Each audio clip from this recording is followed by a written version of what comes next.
Hello everyone, this is Wayne coming to you from Wayne's Model World here in Central Florida. Not a very nice day today, a little overcast, kind of a little bit chilly for today for Florida. But what we're going to do today, we're going to do a video on the next build that I'm going to do. I just finished a 72 Pontiac GTO. This is going to be the next one we're going to be working on in between. We also are working on the Honda S2000. It hasn't gone away. It's just been a slow process. We've had some paint issues with it, so we had to strip it down, and we're kind of starting over with that. But in the meanwhile, we're going to be working on this one here, the 1932 Special Edition 5-window coupe. This kit, I think this kit's been around for a while. It's kind of one of my favorites to build. Actually, it was the first one I built when I first started into this as a hobby 5 years ago. With that, let me bring this. Let me bring the 5-window in that started all this hobby of building these kits. This is it here. This was the first build we done. There's some issues with it. If I look real close, there's glue on the windows. There's places in the paint. At the time, I thought this was really. I really did a great job until I got into it, and the things I do now that are different than what I've done on this model. I've kind of improved a little. I think I've improved a little bit. I think we've come somewhat a little bit ahead of this. The underneath of this is pretty nice. We didn't do too bad on that for our first build. We kind of built it as pretty much stock as it comes in a kit. The interior, I mean, this is basically almost box stock. With that said, we're going to take this away. Like I said, this was our very first one 5 years ago. We're going to take that away. We've kind of gone a different route. I wanted to do something unique, I guess would be the word.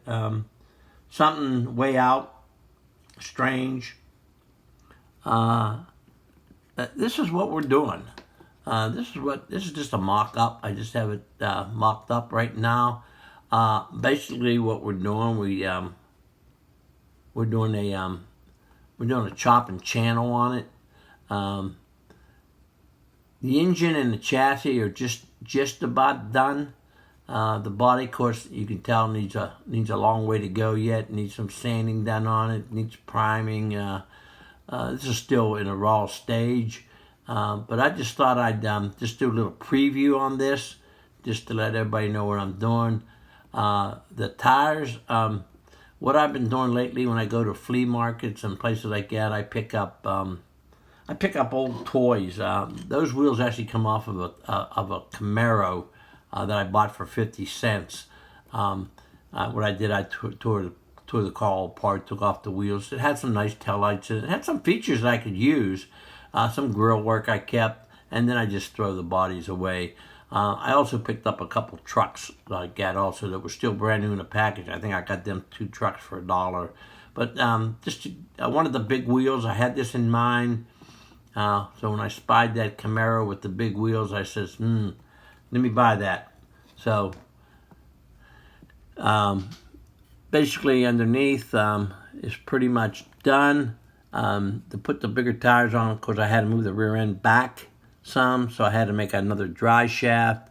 So what I did, I took the dry shaft from the kit and I cut it and added a piece of a tubing, which I put in there. Of course, it's been all wired and plumbed. We made a turn this thing around a little bit. Hope it don't come apart on me.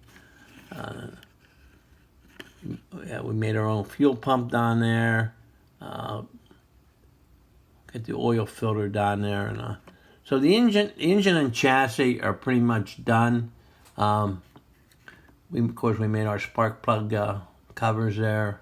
So, but that's pretty much it.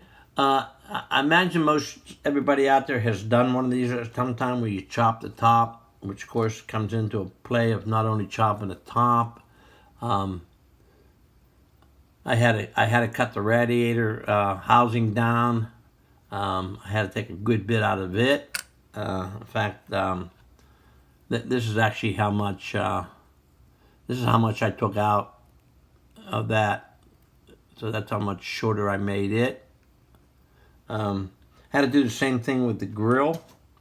I had to cut the grill down to fit that. So what we did, we just measured it out, cut it, kind of rounded off. I got to re-chrome that again, but and give it a black wash. But that's mainly what we done, so that would fit into there. Also, we had to cut the interior down. What we did, we cut it across here, took a piece out and joined them together, then we puttied them up. So that fits in there real nice. So this will come up, that'll come up to the back glass. Of course, when you do that, we also had to cut the door panels down. So we cut the bottom off the door panels and got them to the right height where they'll fit into the body whenever you put it together. Other than that, of course, we had to cut the radiator down. Cut the radiator down. We got to still make a bottom for it. So this becomes a quite lengthy project when you start chopping these tops and doing things like that. You got to kind of make everything. I still haven't done anything to the glass yet. We'll save that until a little bit down the road. But you can tell they ain't going to have much of a glass in the back. This is going to be kind of a narrow glass right in here. And of course the windshield. So all the glass will have to be cut and modified along with the windshield frames. So that's where we're at. Haven't picked a color yet. Don't know what we're going to do with it. Not sure on a color. Still looking and thinking about colors. So that's pretty much about where we're at with this. This is going to be our next build. We will be doing another update once we get some color on it and get the body done. But meanwhile, it's pretty much, the chassis is pretty much ready to go. So I think all we have to do now is just I got to add the, once I get the body on, I got to add the steering box and steering column that comes up here, which I won't put on yet. I'll squeeze that in there somehow at the end, down in between them headers and wherever it's got to go, or alongside the headers. But we'll get it in there. We kind of stayed with the stock wheel on the front. We didn't go anything wild on the front. We stayed stock with the red, with the trim ring, and with the stock hubcap. So that pretty much gives the look I was going for. I imagine you would call this somewhat of a rat rod.